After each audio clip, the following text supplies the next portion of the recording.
Okay, the last movie I made in reply to MTV Decoded might have been considered unfriendly of mine. And even though I stand with everything I said, I do feel it might have been unfriendly of mine. So I'm going to reply to a movie of MTV Decoded just a day after I made the last one. But I'll try to be more level headed. And the movie I'm going to respond to is Why is the 1% So White by Decoded of MTV. And I, of course, already have certain perceptions, but let's start with the movie. You might just be a Black Bill Gates in the making. But if you look at the statistics, you're probably not. Yeah, I'll probably never be a black Bill Gates, probably mostly because I'm not black, but then again, I will never be a white Bill Gates either, because I'm not Bill Gates. And yes, Bill Gates is white. I'll probably never enter the top 1%. Um, I'm not really sure how that has to do with my skin color though, because most people do not enter the top 1%. Hence, it's called the top 1%. Now, is that a form of disparity in society? Hell yes. But I'm not really sure what this has to be doing with white or black or Asian or any other form of racial segregation. After all, the top 1% is interesting because they're the top 1%. Isn't that the case? America is one of the wealthiest countries in the history of the world. No joke. But most people wouldn't believe it if you told them. Why? Because most of us will never see that wealth. Yeah, whether the US is the wealthiest country in the world can be disputed. They're definitely not the richest country in the world, apparently. I'm looking at three different graphs, and on all three of them, Qatar is number one, Luxembourg is number two, Singapore is number three. But when we come to number four, there is disparity. I mean, two of the three I'm looking at say that number four is Norway, but one of them says no, it's Brunei. And if I then look at number five, two of them say it's the United Arab Emirates. The third one says no, it's Kuwait. And then on two of them, it says number six, United States, but one of them says no, it's Norway. And I also have a list that puts the United States on number seven instead of the United Arab Emirates or Hong Kong.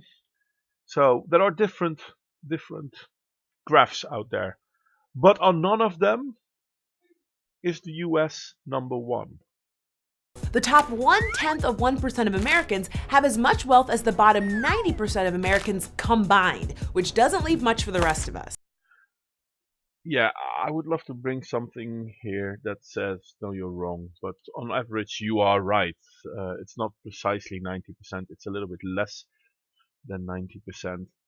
But yeah, 1/10% of the rich people own as much as nearly 90% of all Americans in America. So yeah, that's some pretty skewed numbers right there, isn't it?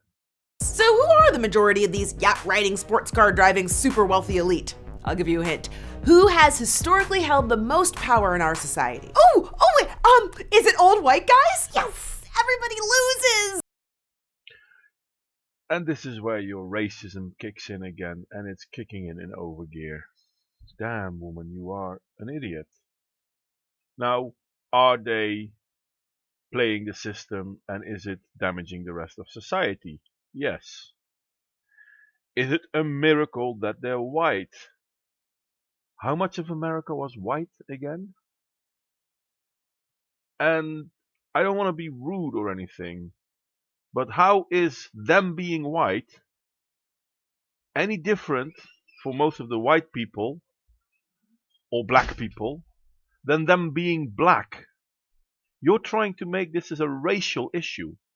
It's not a racial issue. Can you stop with your blatant racism, please? Hell, I tried to make a nice picture out of this one, but we're not even in for a few minutes, and already you are a racist. Stop it, please.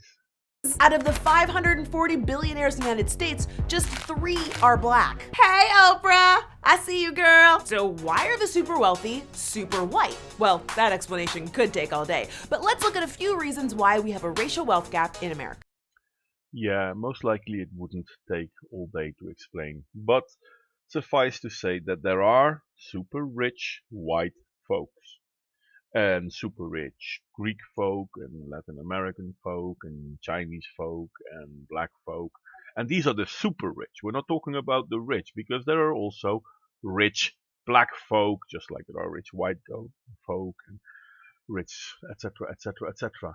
Most people, however, are not the rich folk. So why are you pretending that it's amazing that there are so many rich white folk, even though you only say there are 3 black people amongst the billionaires? You are not counting anyone. It's just black or white. That's how it goes. I mean, are you really this dense? And do you really think that the average white guy and, well, let's say Bill Gates, because that's the name you mentioned earlier, do you really think they have the same prospect in life? Do you really think they will stick out for one another? Because if that doesn't happen, it doesn't matter to white people everywhere that there are a few uber wealthy white people.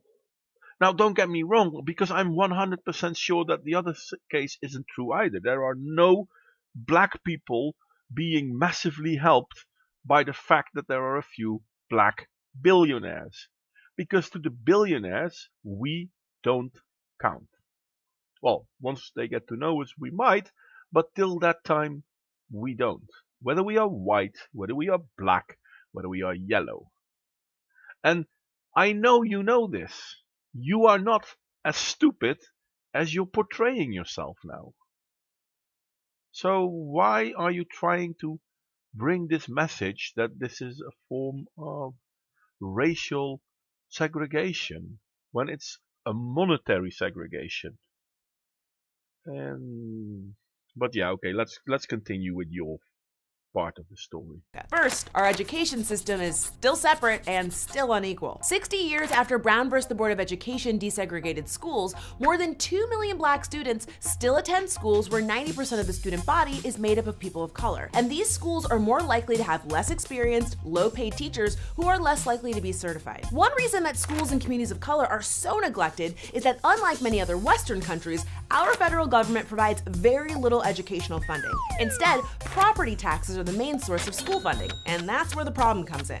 Let me explain. Take a community filled with million-dollar mansions. The high property taxes paid from those communities funnel into the schools around them. This gives them the money they need for everything from new computers to field trips and certified teachers. Then take a community filled with lower income housing. A much smaller amount of money is being funneled into the schools in those communities, leaving many students attending schools that are literally falling apart, with fewer resources to invest in extracurriculars, books, teachers, and all of the other resources needed to prepare students for college and high-paying jobs. Well, I wanted to start to say that universities have on average a larger percentage of black people civilization wise. I mean, if there's only 10% or 13% of black people in America, university have slightly more than that, especially if they're women. But the thing is, on this, I totally agree. Because America is stupid when it comes to its schooling systems.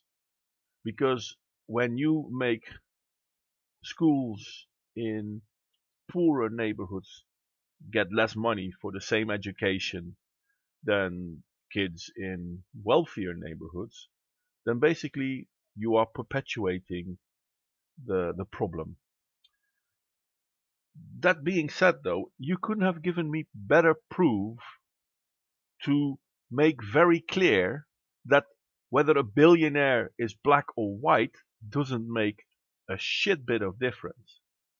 Because if those black millionaires really cared about the black kids living in black ghetto neighborhoods, they would have tried to put money in the schoolings. And there have been black artists in the past that did, don't get me wrong, and I applaud them for it. But the wealth isn't trickling down, is it? So the super wealthy, whether they are white or black, are sitting on their cash. And schooling itself isn't going to change that. We need to change our schooling system. Oh, I agree. But that alone won't be enough. Trying to make this a segregated issue is not going to help anyone. So why are you spouting this sort of rhetoric when you know it's nonsense? So I hope you realize I'm saying two things here. On the schooling system, you are right. On the black versus white, you're wrong. Continue. But climbing into the 1% is not just about doing well in school. Gaining wealth starts with property, and home is where the prejudice is. Let's look at the national median value of 3 houses. The white homeowner's house is worth $85,800, the black homeowner's $50,000, and the Latino homeowner's $48,000. Why is there this huge gap? You know, that's a very good question. Why are Latino houses worth less than black houses, and why are black houses worth less than white houses? Well, there are, of course, a few reasons: location, overall area, crime rates in the area, stuff like that. But I won't answer it too much because I know you're burning to answer this. So go ahead. Well, because homes in white neighborhoods are valued higher than in neighborhoods where people of color live. Yeah, you didn't say why, you just repeated something, and that's not an explanation.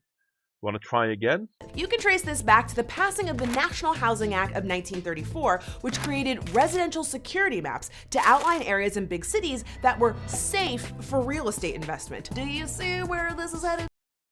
No, I don't see where this is headed. I see where you're pushing this towards, and I see why you're wrong. And I already know what you're going to say, even though in this situation I haven't watched this movie first. And yet still, yes, I see where you're pushing this. So I guess I need to write it out, or I could just tell you why you're wrong. But then again, I could tell you why you're wrong at the end. So you know what? I'll just write it out. Housing discrimination? Yes, still losing. I'm sorry. There's only so much stupidity I can take, and I know I said up front I'll try not to be too negative, but you are making it so damn hard for me. No, that's not what it means. And I think you mispronounced the last word there. It's not still losing, still a loser. That's the word you were looking for, I assume. Yes, you're still a loser.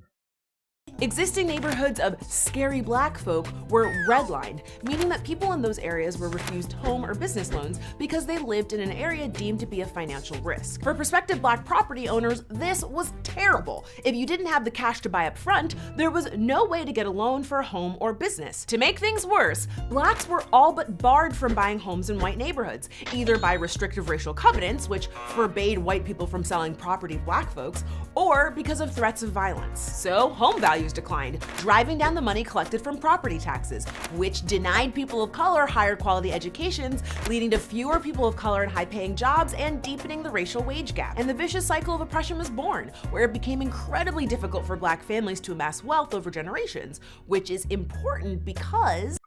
Well, yes, that has happened, and in certain areas it's still happening.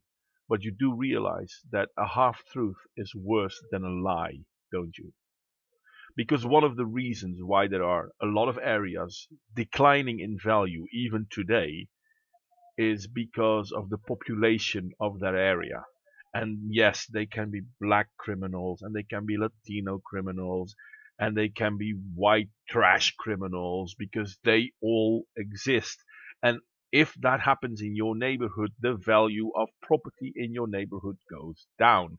There have been areas that were pretty well defined as decent areas, which are now trash areas. This is not just because someone thought, oh, you know what, let's not have black people have these houses. Even by your own standards, Latinos have it worse. But Latinos don't really mind that much, apparently, or at least they don't care that much, or at least they don't count as much. I mean, you do realize that even if you are looking at official censuses, you have white and you have non-Latina white or non-Latino white. Sorry, my bad. So this is just another way of skewing the numbers. The main problem why certain areas are deemed less in value is because people want to spend less money to have to live there. And this is usually because of crime or lack of secondary things like a nice playground or good schooling in the area. And yes, starting with low cost housing will already make that problem bigger. But this problem is now also existing in areas where the housing wasn't low cost. There are now places that are deemed black and they are deemed ghettos, even though 10 years ago, 20 years ago, they did not. How did that happen then? Thanks to compound interest, old money is a lot of money. Why are white people the wealthiest people in our country? Basically because they always have been. Have your parents ever loaned you a small amount of money, like $10, $50? How about $1 million? Yeah. Mine neither. But that's the small loan that Donald Trump was given from his father that went on to build his billion-dollar empire. And it's not just the famously wealthy. Lots of businesses get their start from family loans or investments. You do realize this has nothing to do with housing prices, right? And you also realize that most white folk aren't rich either. So, okay, you didn't get $1 million loan from your parents. Guess what? Neither did I, and neither did most of society, whether they were white or black or Hispanic or what the hell do you think you're talking about? Yes, there have been rich people. Yes, they may have abused the system to become wealthy. This has nothing to do with their skin color. Why do you bring skin color continuously back as an argument? The truth is that old money has helped a lot of people build their fortunes. Many of the richest people in America had families that amassed their wealth 70, 100, or as much as 200 plus years ago. Like Jacqueline Mars and Forrest Mars Jr., both worth $23.4 billion. Their family made a killing by developing the Mars candy empire in the early 1900s. Or the DuPont family, who came from French nobility and started the DuPont Gunpowder Company in 1802.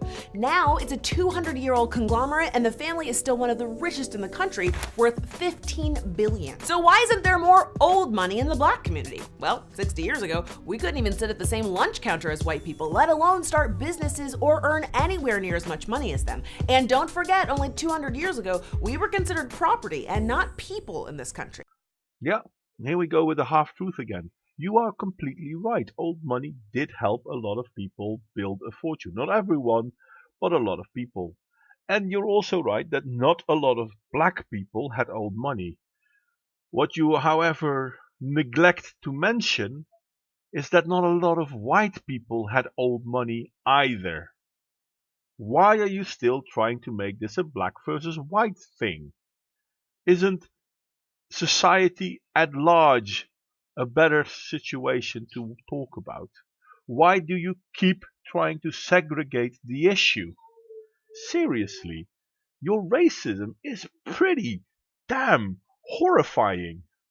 Still not convinced? Consider this. The typical black household has just 6% of the wealth of the typical white household. Now do you see? All you're doing is averaging out. So, on average, there are more rich white folk than there are rich black folk. fair enough. There are on average also way more white folks than black folks. So basically, if you say, okay, look, we've got two numbers here, and we got all the white people, and all the white people divide 1,000, and we got all the black people, and out of all the black people, well, they only have 10% of the wealth, so we divide 100, and then, yeah, the black people score less. No, no, it doesn't really work like that. And I know my example is skewed as well, but you're trying to make community responsible for wealth.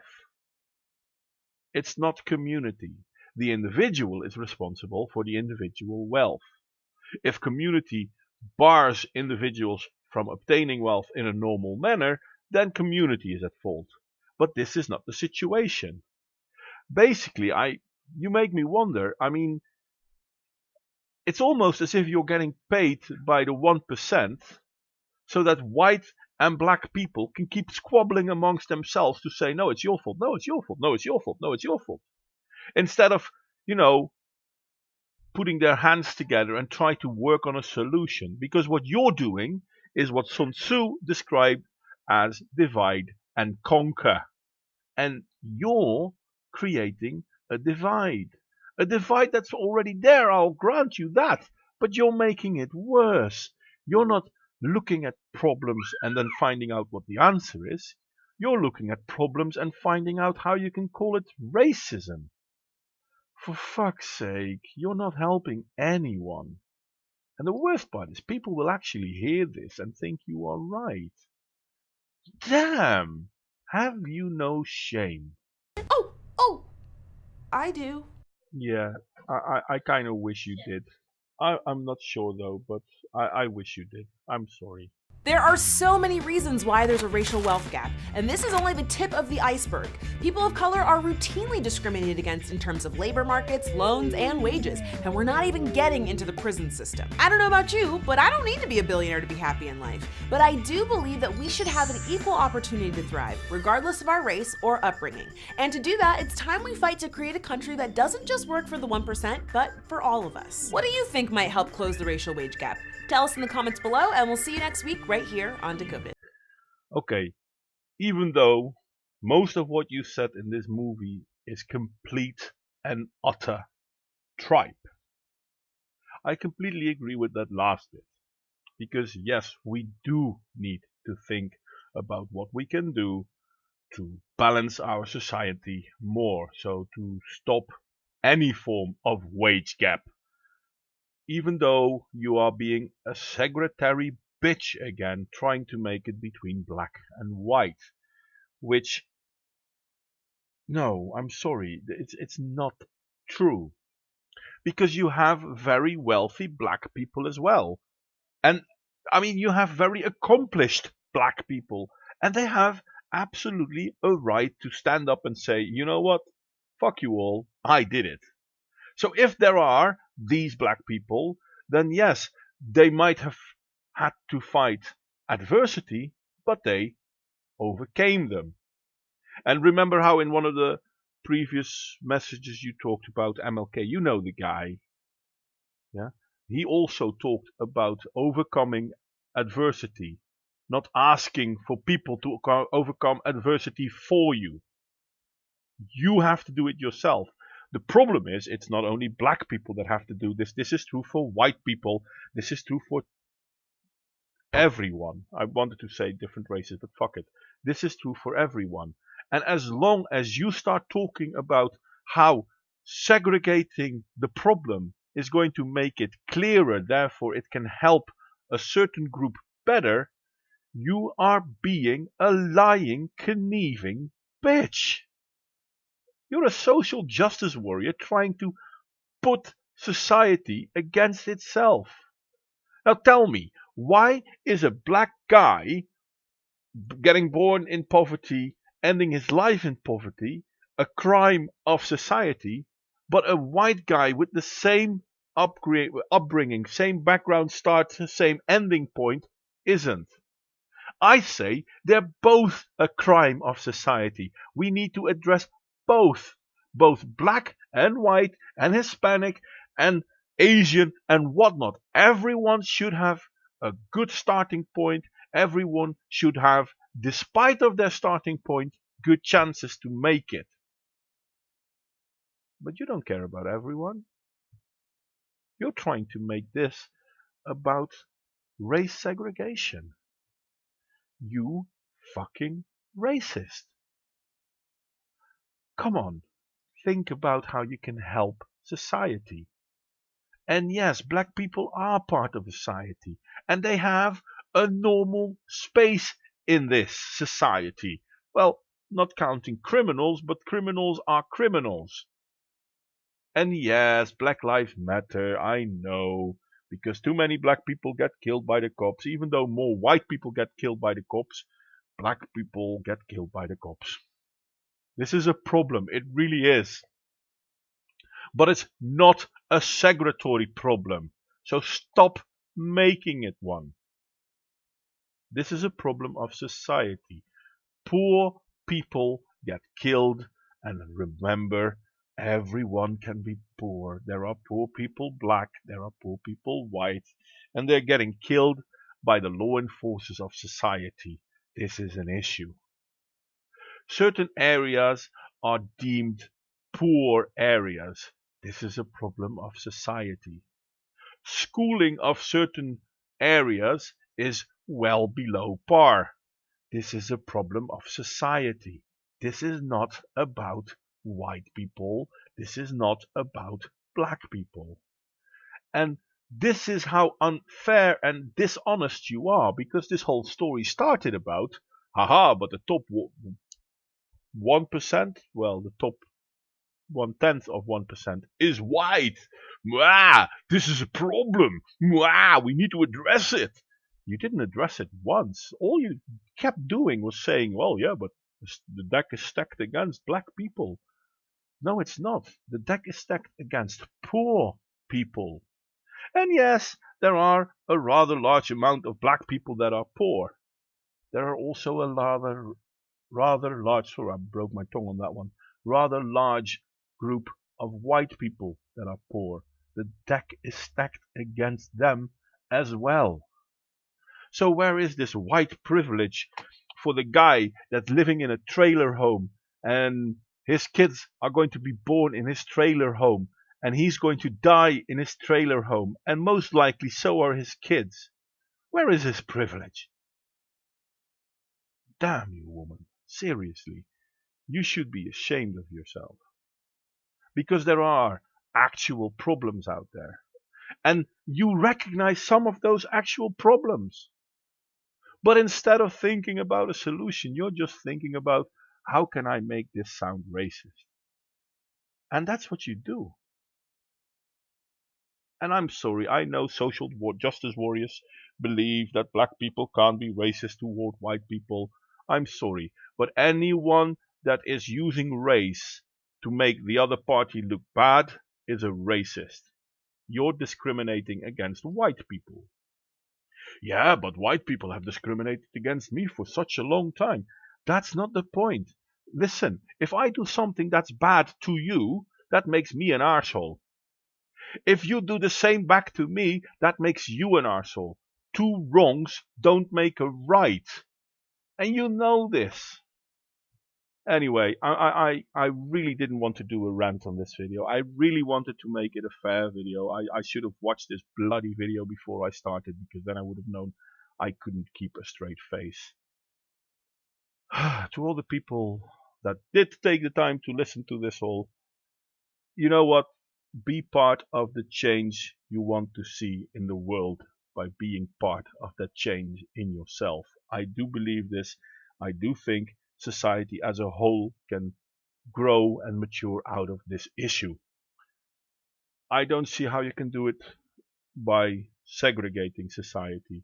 I mean, Martin Luther King fought to try and get segregation out of society. And here we have people trying to get it right back in. Well, it's never really 100% gone. No, okay, maybe it never really was 100% gone. And yes, we still need to work on getting it better. But people like this are going to make it worse, because they are bringing it back. It's not like, oh, look, they are being treated unfairly, let's do something about this. No, it's like, oh, look, they're treated unfairly. See how bad they are? Whitey is doing this to you. You're being treated unfairly. I have yet to hear a single solution from this woman.